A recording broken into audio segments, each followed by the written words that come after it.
Сәлеметсіңдер ме балалар? Қазір бізде математика сабағы. Математикадан бүгінгі оқитын тақырыбымыз бөлшектерді қосу және азайту. Бүгінгі сабақта бөлімі бірдей бөлшектерді қосуды және азайтуды үйренетін боламыз.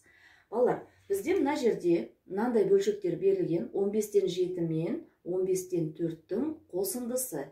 Яғни екі бөлшекте де бөлімдері бірдей 15-ке тең.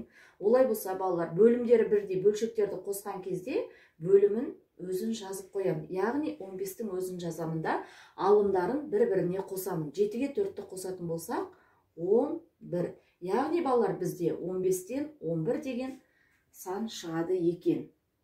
Енді келесі балалар, азайтқан кезде бөлімдері бірдей, екеуінде де 20-да 20, яғни бөлімдері бірдей бөлшектерді азайтқан кезде бөлімін өзін жазып қоямын 20-ны.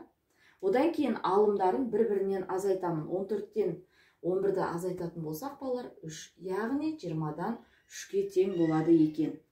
Қазір балалар, кітабымыздың 102-ші бетінде берілген 7-ші тапсырмада теңдеу шешуге берген. Яғни бұл теңдеу сендерге ерекшелігі бөлшектермен берген.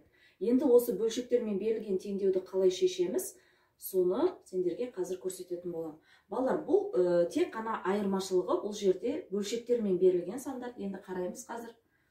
Ол үшін біз теңдеудің бірінші сол жағына қараймыз. Сол жағында бізде белгісіз бар. Сол себептен 100-ден 8-дің өзін жазамын.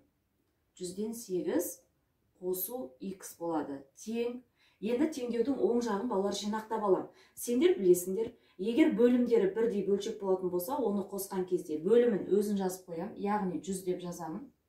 100. 34 пен 56-ны қоссақ 90-ға тең болады. Яғни 100-ден 90 деген бізде мәні пайда болды. Енді балалар, мына біз жай теңдеуді шығара аламыз. Ол үшін x тең 100-ден 90-нан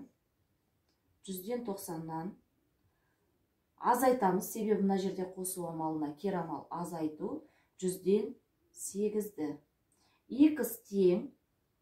x тең 100-ден 90-нан 100-ден 8-ді азайтатын болсақ балалар, бізде бөлімі бірдей. Жаңа айтқаным бойынша бөлімін өзін жазып қоямын. 100-ден 90-нан 8-ді азайтамыз, 82-ге тең.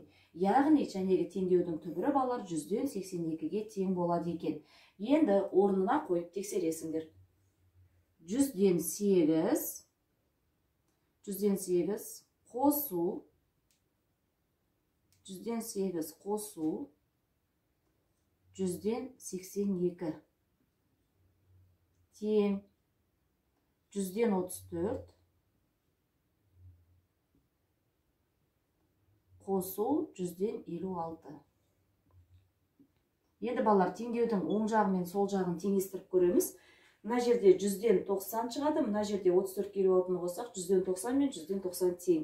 Яғни біздің жаңағы шығарған теңдеуіміз дұрыс болады екен.